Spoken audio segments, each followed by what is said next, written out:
And we're back on this relatively mild December evening at the CKLU studios downtown on Elm Street. I'm your host, Jess, back again with your latest dose of Crater Conversations by Our Crater. As always, you can check out Our Crater on Facebook, Twitter, Instagram, whatever platform you can think of to keep up to date with all sorts of different features about what's going on in your city. We've been kicking off the holiday season this week at Our Crater with the second edition of our 12 Days of Giveaways. So far, our lucky winners have taken home a Stack Brewing swag pack, a box of goodies from Old Soul Soap Company, a pair of tickets to see A Christmas Story at Sudbury Theatre Centre, but it's not too late to make sure that you're entered and win the rest of these amazing prizes. We've got a whole week left to give away. Head over to Our Creator's Facebook page right now, and the top post you'll see a link to take you straight to our mailing list. If you get your email on there, keep an eye on your inbox every day, and we'll be sending an email with exclusive content for every day's participant. And on the email as well, it'll say who the winner is. So make sure you check your email and keep up to date on your inbox for that. I hope you've enjoyed getting to know some of our favorite Sudburians as much as I've been. This week's guest is no exception. Jake Deeth is a stage actor now stationed in Toronto, but for the most part, he's still a frequent flyer on Porter Airlines to come home as often as he can. You likely will know him best as a regular player with Yes Theatre, but he's back with the group again this time, and he's now taking on the role of Beast in their orchestra presentation of Beauty and the Beast in concert.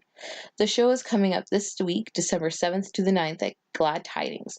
You can get your tickets online right now at yestheatre.com. There are only 4 performances of the show at 7:30 each night, and a matinee performance on the 9th.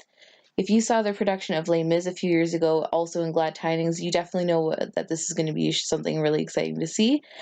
So I definitely recommend checking it out. In the meantime, we're going to hear from Jake Deeth, the beast of the show, about the event and what we can see from this latest offering from Yes Theatre. Thanks so much for sitting down with us today. So you've been an active participant in Yes Theatre Productions for quite a number of years, and now we're going into our 9th year with the theatre. So what has changed over the course of the years with the company? I think just the ambition of the company. I know that, this year we always strive to do something different. We always strive to do something more interesting. And, last year we kind of brought a show, Billy Elliot. Not a lot of people knew what the show was about, or you didn't know the musical very well. Maybe you knew the movie, but we kind of just said, trust us. And this is a beautiful piece about something that represents our community too. And I think we absolutely rocked it with Billy Elliot. And I think it's, every year we try to do a little bit more with Yes Theatre. And this year was sold out for all 3 weeks and then an extended week too, right?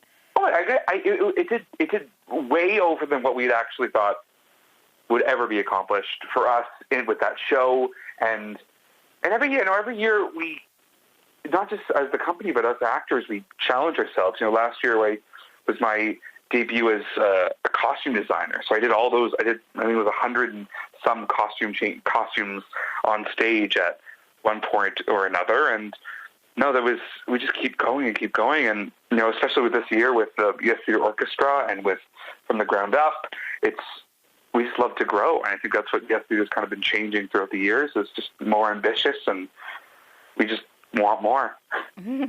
So you kind of mentioned it already. The latest show you guys are working on is Beauty and the Beast in concert. So of course everybody already knows the story. It's a classic Disney one, but this performance is a little bit different than the typical because it's a concert production with a live orchestra. So maybe for those that aren't familiar with that kind of format, can you kind of explain a little bit more what this is going to be like? Sure. It's so rarely. I think the idea that we first kind of came up with when we thought, okay, let's do a series of in-concert shows, was that so often it's difficult for the musical to be heard in full orchestration. So a lot of people in some regional theaters and some community theaters, they only have, they'll have a recording, or they have a live band. Sometimes it's only like a 3-piece band, a percussionist, keys, and guitarist. But with the Yes Theatre Orchestra, we thought okay, well let's just focus on the music. The main point of this show is the music, and what's the story that everyone loves, of course, Beauty and the Beast. And so in this format, it's really more of you're focusing on the music, and everyone, it's the same thing. There's no one cut from this concert version of of the show. There's Lumiere and there's Cogsworth and there's the Beast and Belle, but it's more of an intimate night with the music, and it's going to be so much fun. Yeah, and so it's a little bit different because it's missing a lot of the I don't want to say production value, but missing like the extras, like the props are very minimal, the sets are very minimal. It's more about singing into microphones. Yes, exactly. And so, sometimes with big productions, things get lost and people, care more about, the dancing spoon on the side. And I think what we're focusing with Beauty and the Beast in concert is how amazing Alan Menken's music is. Mm-hmm. And how that's almost enough to take you off and for you to enjoy the evening. And, and who doesn't want to hear this huge, beautiful symphony orchestra playing this amazing music? Yeah. So how does it change the process to prepare the show, recording with performing with a live orchestra versus the way you might normally perform in a theater? Like, it must be quite a feat to coordinate the two together. Well, it's, we have, we've been lucky enough, there's some of us in Toronto that are rehearsing a little bit, and there's people in Sudbury that are rehearsing, and so we only have actually just a couple days to kind of put it all together. We've been planning for this for a long time, but in its full entirety, with everyone in one room, with all the musicians in one room, with the conductor and Alessandra directing, and in this being in the show, it's all happening very quickly together within the 1 week almost of rehearsals. And we we open up on Thursday on the 7th, so it's been very fast. So and you're of course, riding back in the crater on like the 1st, right? I have a flight going out on Thursday, so I think I have 1 day to see my family, and then I'm leaving them, and I'm going to the theater, and I'm staying there until we close the show the next week. Yeah, no, it's but it's a huge difference. I learned that too when we did Les Mis. We did Les Mis a couple of years ago, and we did it in concert, and I played Javert. And it is, when there's a full orchestra, you are just part of a cog. Like, you're just part of the machine. There's so many more people that you need to think about. It's not just a recording that you can kind of, okay, I'm going to just, that's a pause there, it's a pause there. You have to really pay attention to the music. That's a huge part of kind of getting used to. There's going to be a huge symphony playing behind you. Every part is extremely important. So you need to get it exact, and they need to get it exact. So it's almost, I find I'm a little more stressed because sometimes I'm not this past year with Billy Elliot, but for most shows that I've done, it's been a pre-recorded band playing. Mm-hmm. And so you would kind of, if you were talking to the music director, you're like, okay, I want a little bit more, space there, and they would edit the track, and then they would give it to you, and okay, that's what I'm going to use for the show. But with this huge orchestra, you have to be the same every single time. You've got to be on your game every time. On your game. Yeah. There's a lot of room for error. Yeah, truly. And there's so much underscoring too in Beauty and the Beast. With dialogue that's happening, and there's music, and it's very much like an opera. Beauty and the Beast, and we don't notice it because a lot of people's first experience with the story is through the Disney film, or some kids have this recent live action film that have kind of influenced their thoughts of Beauty and the Beast. But it is a massive Broadway musical, and there's so much intricate things you have to focus on. Mm-hmm. So it's kind of about removing the spectacle a little bit to really kind of get the center stage to what really the bare bones of the production is. Mm-hmm. So yourself, you've taken on the role of Beast, and that is obviously a pretty pivotal role in the show. Yeah. So how is it taking on such a classic character in the show? You know what? I've known the Beast music from this show since I was in high school. I never thought that I would actually get the chance. As a 22-year-old kid, I didn't think I'd get the chance for a couple of years. But that's such a difference in concert, and when you have a company like Yes that likes to work with, their company usuals. And it's man, the Beast is it's a beast of a role. It truly is. It's incredible music and an incredible script to work with too. And it is, I was talking with a woman right after Billy Elliot, and she was a friend of my stepgrandmother's, and I told her, and I was like, "Oh yeah, well, we're doing the Beast, blah blah," and I'm playing the Beast, and then she just screamed, and she started crying. What? She was so like happy for me, and I was like, "Oh, thanks." I didn't know what to do, and I was like, "Oh well, that's She's like, "Oh, you're gonna have so much fun." And I was like, "Yes, I'm just so excited for it." So her outburst is kind of what I'm feeling internally for the part. I'm so excited, and I'm very nervous because there's such a short amount of time, and there's going to be a lot of people that are going to be coming to see the show, but I can't wait to kind of, do my own thing with this part. Mm-hmm, absolutely. And like the presentation that you guys did a few years ago with Les Mis, that was really one of the first times that Sudbury would ever have seen a show like this. Exactly. And the reviews, it seemed, were excellent. I mean, I went to the show, and like the Glad Tidings was packed. It was like just the perfect venue, the perfect experience for something like that. Yeah, it's and Glad Tidings it's a really amazing space to. It's great people that work there, and it's also just an amazing space to perform in, and it's a really it's almost dramatic how large it is. But even with, I feel like the first show for Les Mis was 400 people or so, but it felt absolutely packed, and you can see every single person in the auditorium. I mean, there is not a seat that is out of place or anything. You can see everyone. And so that's kind of another huge daunting thing about that space is, all eyes on you, all eyes have a great view of the show, and it's a really, really, really great space to be in. Nice. So appearing next to you in the show, actually, for his Belle is Gabriella Albino. And this isn't actually the first time. Albino. Oh, my goodness. I've been saying it wrong this whole time. That's okay. That's embarrassing. Sorry, Gabriella. So this isn't you guys' first time together. You guys have performed opposite each other a couple years ago. You were Nina and Benny in The Heights. So how has it been to work together again so closely? Oh, it's awesome. I mean, it's since then, it's been like the first time that we've played opposite each other again. She was in Fiddler on the Roof, but I don't think I was even on stage when she was on stage in that show. So it's been nice to kind of, just get back to playing off each other. And, I love Gabby with all of my heart and all of my being. So the idea of So you really don't have to stretch too much for this character. Oh my God, no! It's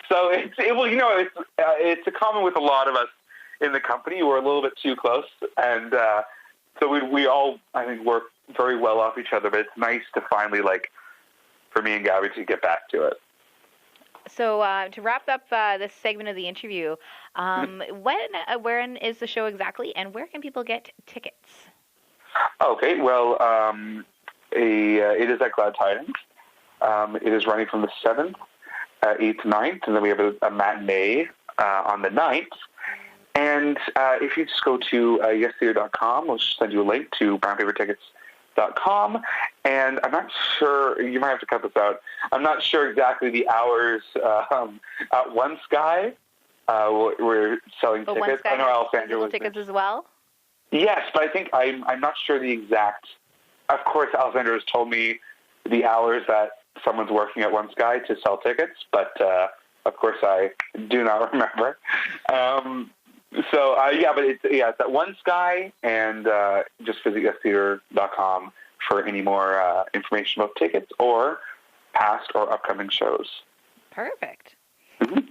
We're going to take a little break for some music, and then we will be back in just a moment. We will have our Creator Conversations questions, a little bit more information about Jake, and we'll also get into our Hot Jam sandwich. And that's a wrap for our first segment of interview with Jake Deeth. You can catch him performing in Beauty and the Beast presented in concert by Yes Theatre Orchestra. This is their first presentation as a newly founded orchestra off branch of Yes Theatre, so we're really excited to see where this is going to go.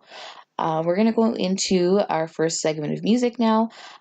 So really to capitalize on what you're about to get a chance to see.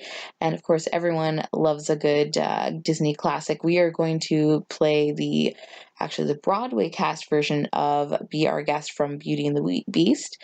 Then next after that, we're going into kind of a little bit of a holiday theme here. We're going to play Kelly Clarkson Under the Tree, which will make a little bit more sense once you hear the second half of Jake's interview. He tells us about his favorite Christmas albums, and this album by Kelly Clarkson happens to be one of them, so we figured let's throw that in there. And last but not least, we'll have the Sultans of String with their version of Feliz Navidad. The Sultans of String recently released their Christmas Caravan album, and they will actually be performing here in Sudbury on December 10th. They will be taking the stage at Collège Boreal's concert hall. This is a presentation in support of Jazz Sudbury and Northern Lights Festival Boreal, a nice little collaboration between two of these great summer music festivals that we cannot wait to check out next year. So we'll go straight into the music here. We've got Beauty and the Beast, Be Our Guest, Kelly Clarkson, Under the Tree, and Sultans of String, Feliz Navidad. After that, we are going to hear a bit more from Jake Deeth, and we'll find out more about his responses to some of our Creator Conversations questions, and we'll find out his hot jams that you should check out this week. Hey, thanks for tuning in to Creator Conversations. I bet you're expecting some music right now. Turns out copyright laws even apply to us. So check below in the description for all the links for the music that we would have played this episode, and you can always follow us on Spotify to keep up to date with our playlists. And that's a wrap for that section of music. So to wrap things up, that was, you just heard the Sultans of String, their version of Feliz Navidad. If you wanted to hear more of that, you can catch Sultans of String performing for their Christmas Caravan tour, and they will be performing at Collège Boreal's concert hall. This will be a concert in support of Northern Lights Festival Boreal and Jazz Sudbury. Just before that, we had Kelly Clarkson and one of her songs from her Christmas album, Wrapped in Red, which is happens to be one of our guests this week's favorite albums. That song was called Under the Tree. And before Kelly, we also had the Broadway cast recording of Be Our Guest, which of course you can hear in the production of Beauty and the Beast that we have coming up this week, presented by Yes Theatre. And without further ado, we are going to talk to the production's beast, Jake Deeth, a little bit more about his inspiration and some of the people that got him to where he is today. And we're going to get his response to some of our Creator Conversations questions, as well as a few of his selections for Hot Jam Sandwich. So we are back for our second segment with Jake Deeth. You're going to be able to catch him really soon, coming up December 7th, 8th, and 9th, performing as the Beast in Yes Theatre's orchestra presentation of Beauty and the Beast. Before that, though, we want to get a little bit more insight into basically how you got started on this path. So can you remember a moment at all in your life where you decided that performing arts is what you wanted to do? I remember, and it's one thing I think when I ask this question, I give this kind of same response. I was really young, and the idea that's thrown around, like, oh, what do you want to be when you grow up? And I thought, like, oh God, what do I want to be when I grow up? I don't want to make a lot of money, but I don't want to do a lot of work. You know what? I should be an actor. All I gotta do is just jump up on stage or jump in front of a camera, do a couple lines, and then I make millions and millions of dollars. And that was my thoughts as a child. And then, that's exactly the way it's turned out. Yeah, of course. I'm in my small Toronto apartment. But that was my first thought as a little kid. I was like, I'm going to be a movie star. And I think it was more, going to school and going to George Brown and, making other acting friends and artist friends, and that was kind of, I was like, okay, I know what I want to do. I want to be a working artist, and nothing less, nothing more, really. And there's been kind of this strange migration of Sudbury-based performers moving over to George Brown, and then George Brown performers coming over to Sudbury. What is up with this infestation of George Brown people? I don't know. You know what? It was, Alexander Constantine, I think he started the trend. And when I was first kind of signing up for, when I was thinking about schools, what I wanted to go to. Well, actually, first of all, George Brown is one of the most prestigious acting musical theater colleges in Canada, really, you would say, right? Well, yeah, you know what, it's to even say what it is first.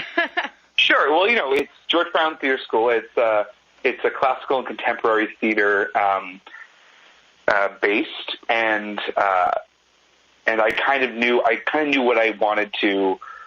I knew I was coming to Toronto. I knew I was going somewhere else to study, and I thought to myself, what is something I know I need to work on? What's something is a little bit my weakness? And I knew that George Brown was very text-based, and that's something what they pride themselves in. And I knew that was something as a person with dyslexia. I knew I was like, okay, I need to know that I'm going to get an education that will kind of further myself in text-based theater, so I can be more comfortable with it. So that was kind of mine. I was like, I know I'm going to go to George Brown. I know I'm going to get a great education because of what other people have said about it, and from kind of the other actors that they've pumped out of their program. And so I was like, okay, I'm going to go to George Brown. And then I think it was a following suit after that. The more people that go there, the more people you meet, and then the more people that you're like, okay, I know that George Brown is a great school to go to, and I know that it has quality, and of course everyone loves to come back home to Sudbury, so it's going from Sudbury to George Brown to then George Brown and then back to Sudbury. And so, we've had a lot of other George Brown students that have starred in yes theater shows. It's such a great networking place too. This little school. Perfect. So growing up here in Sudbury, I think just about any artist that lives in this area is going to tell you it's tough to make way and to make connections in the north, really. So do you remember growing up if were there any teachers, performers that were in the area, maybe even mentors that you could kind of say that inspired you to kind of stay on this path? Oh, that's an awesome question. I think that, and it's great to see in these last couple of years how prominent the art community has become in Sudbury. And it's kind of cool to kind of see it from the outside, me living in Toronto right now, and then going back home and seeing how amazing it is. But so I think the art community is already thriving in Sudbury, but I think it was just, I had a lot of really, really, really amazing teachers. And I think, being a teacher is one of the most honorable jobs and careers a person could ever possibly have. Yeah, to take on the responsibility really to mold minds. Oh, absolutely. And it's extremely daunting. Like I could never, it's a job like that I know I would never be able to do because there's so much commitment and so much time and so much passion that is put into it. And I think I was inspired and kind of pushed to continue what I really want, what my dream was, what I wanted to do by multiple teachers. I had some amazing teachers in elementary school and in high school. I think of a few, Paul Kelly, my grade 8 teacher, who let me do whatever I wanted. In the matter of entertaining the class or whatever, and then Lynn Roberge and Sven Ostrander and at Sudbury all the amazing teachers.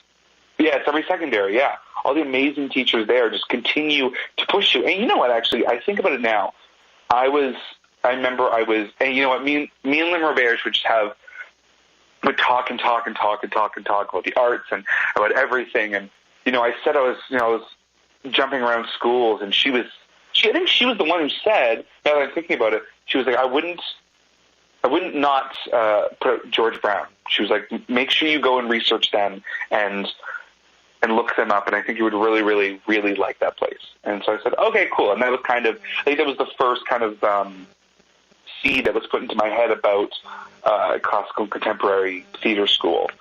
Mm-hmm. Yeah, I think it was just the amazing teachers that I had, even teachers that were not art-based too, but wanted to, make sure I pursued. They wanted to make sure that you felt supported. Oh, absolutely, yeah. There's so many, Cindy, and there's just Vicky, and there's just so many different teachers I can think that were just always supportive. So it was teachers. There's teachers, and it was helpful too because my dad was a principal, and so I got to also become close with all those teachers, even outside of school.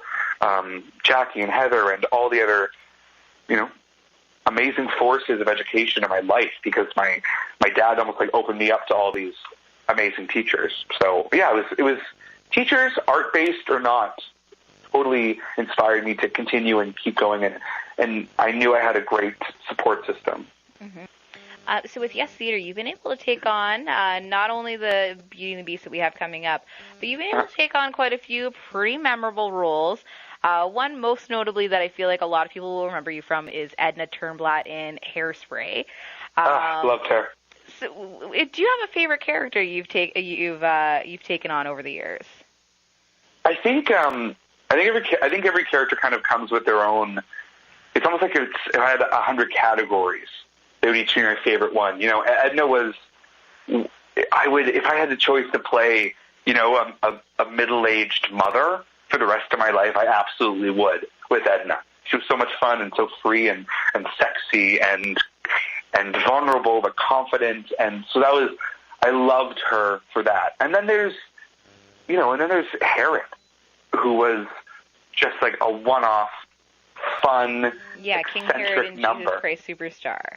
Yeah, exactly. That was my I felt so in my element there. And same with I've gotten the opportunity to play such an array of characters. Even in Billy Elliot this year, as Mr. Braithwaite, I learned how to tap.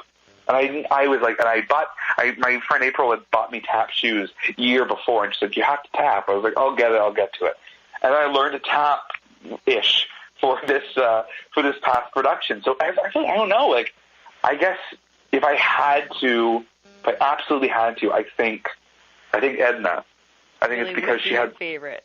Yeah, she had some amazing moments that I had not had the opportunity ever to play in any other shows, and it's a rare opportunity to go from outrageous physical comedy and then going into this just meaningful dialogue about not having enough time in your life and not feeling confident in yourself. I've never played a character that has had such a switch, and then also a character that people are like, oh, we love her. She's fun and she's exciting to be around. Okay, the audience absolutely loves sort of moment she goes on stage, and so I think Edna is my favorite from Yes Theater Productions. She's definitely the most memorable, I'd say. Yeah. So this might be a little bit of a tough question. If there's absolutely any show that you could do, this could be one that you make up, this could be one that exists already. What is there a show that you would absolutely love to be a part of? Oh my God. There was a show.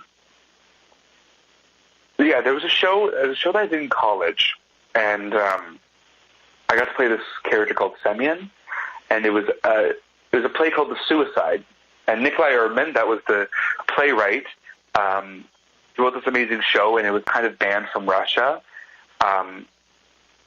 because of its content dealing with the government. And my director at the time was Mitchell Cushman, who directed me in this show, and it was the most exhausting and the most fun show I've been a part of. It was a very dark character and very difficult character to play, because I kind of played two characters. I played the playwright, and then I played this character Semyon, and he was this man who it was a dark comedy, Russian dark comedy. So sometimes it was a little left field, but he had no job and he wasn't going to work, and he thought to himself, okay, I will become a tubist and I will make millions of dollars. And of course that didn't happen.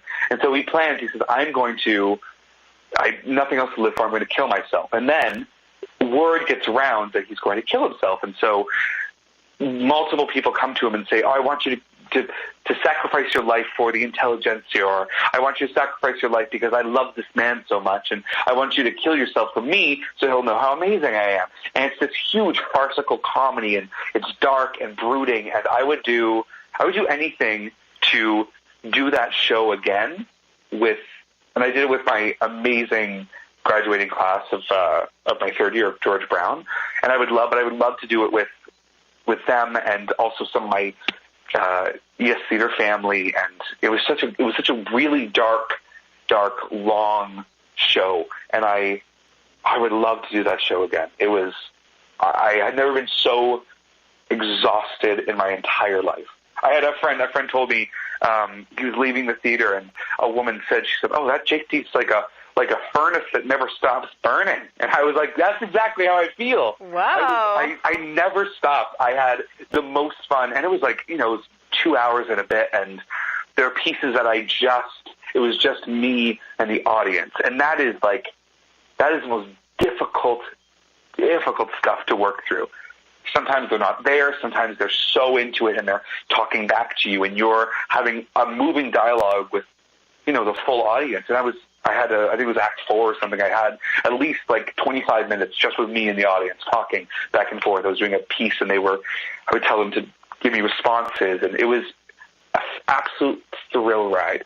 And I would do anything to do that show again. Maybe a musical version of it. And you know what? A musical version of Nick Eyerman's The Suicide. I think it has to be done because it's such an interesting story, and the director Mitchell Cushman did something really, really beautiful with the ending, and I would do that show forever and in a heartbeat. Okay, a musical version of it, maybe. All right, we'll check that show out this summer 2018. I'm working on it right now, people, I swear. So we're going to go into some of our Creator Conversations questions. So these ones might be a little bit tough. You might have to play favorites a little bit, so I hope you don't mind. Okay. Never mind. I love to pick favorites. That's your favorite hobby. Yeah. So Jake, who would you say is your favorite Sudburyan?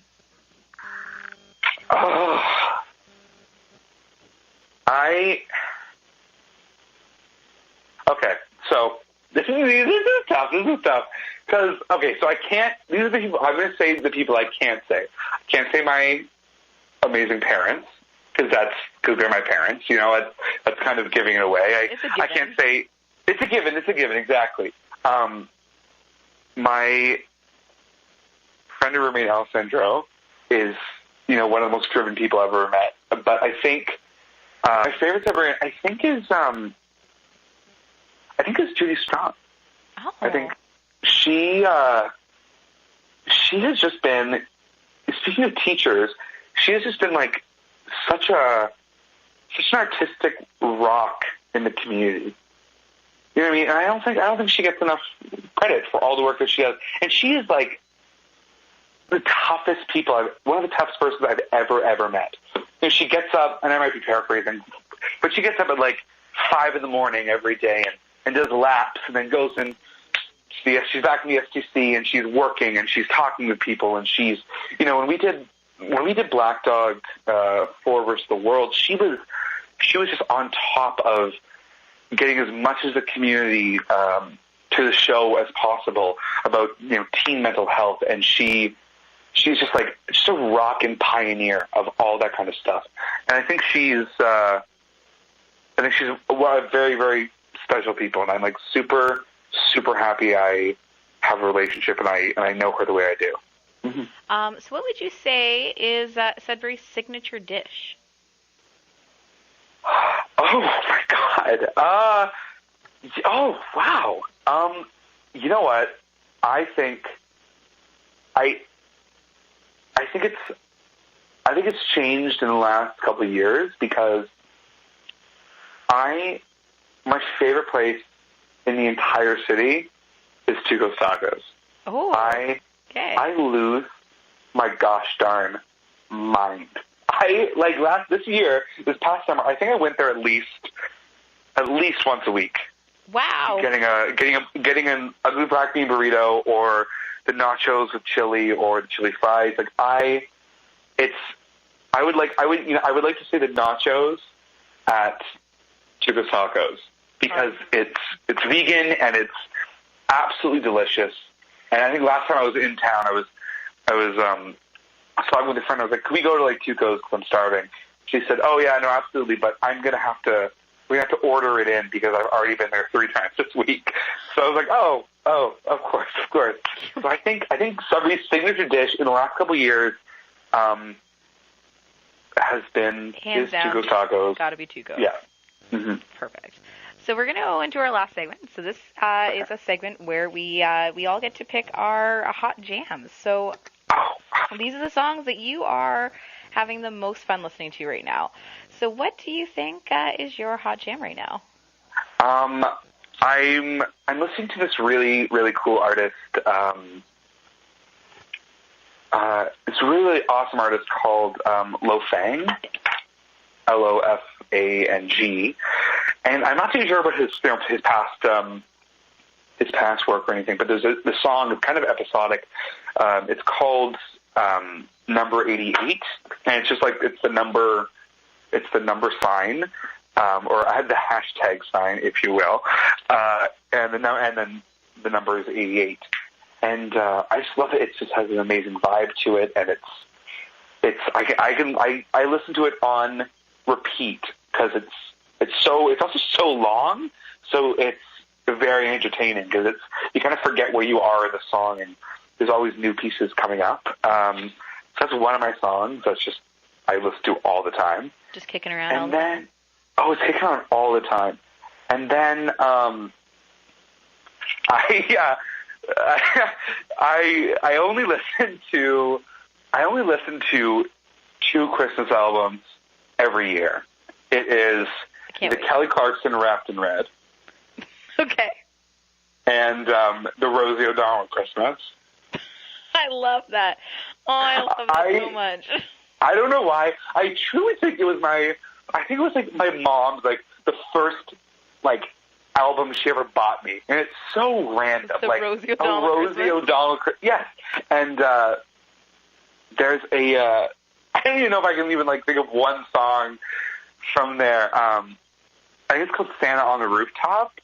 Okay. And I'm not sure someone like Reba McEntire or someone singing with Rosie on it, but that is that album is absolute gold. I love it. Okay, well, I think for my hot jam, I played this artist on the show last week, so it's a little bit of a cop-out. Carly Rae Jepsen. I'm going to play a song from her. I'm going to play a song from the B-side of her Emotion album. But I do agree with Carly Rae Jepsen. I think she's Canadian, and I really like her. I also think she's a great artist, yeah. And you know what? The Emotion album was so good, and then about a year later, she released a little EP of B-side singles, and I was literally why weren't all these songs on the album? All right, so we are done for this week's edition of Creator Conversations. So we hope you'll get your tickets if you go to yestheater.com, or you can visit the One Sky location downtown on Durham Street to get more tickets, or to get your tickets. So the show is December 7th to 9th. There are 4 performances, so that you have a very limited time to catch this show and to see Jake performing as the Beast. And that is it for us this week on Creator Conversations. Bye. And that's a wrap for our interview today with Jake Deeth. We hope you've enjoyed listening in and getting to know one of our common stage actors in the area. We are going to head into our Hot Jam Sandwich. So if this is your first time listening in, this is where our guest gets to pick their favorite song of the moment, and I'll also throw one of my own in. In this case, Jake picked two songs actually. So he picked a song called Number 88 from Loafing, and also Santa on the Rooftop from one of his favorite albums, the Rosie O'Donnell Christmas album, featuring also Trisha Yearwood. My choice for this week was Carly Rae Jepsen, a song called First Time. Hope you enjoy it, and we'll be back again soon to wrap things up for our night. Hey, thanks for tuning in to Creator Conversations. I bet you're expecting some music right now. Turns out copyright laws even apply to us. So check below in the description for all the links for the music that we would have played this episode, and you can always follow us on Spotify to keep up to date with our playlists. Thank you so much for tuning in tonight on CKLU 96.7. This is a wrap for this edition of Creator Conversations. As always, remember that you can check out our Creator on Facebook, Twitter, Instagram, and even Snapchat, all under ourcreator.com. If you want to go direct to the source, you can even go to ourcreator.com. I hope you'll stay tuned in to CKLU. We'll be back first thing tomorrow morning at 8 a.m. with LU Mornings. And you can stay tuned in all day long for all sorts of different programming. You never know what you're going to hear. It's kind of a little bit of a fun game of a musical roulette. This is your host, Jess, signing off. We'll see you again next week at 10 p.m. Every Sunday. Remember, you can always listen back to episodes. We will post links on our website, ourcreator.com, and you can listen back to old episodes if you missed one or if there's one you just want to hear again. And we will see you next week for another edition of Creator Conversations. We'll be talking with a different Siberian and learning a little bit more about them.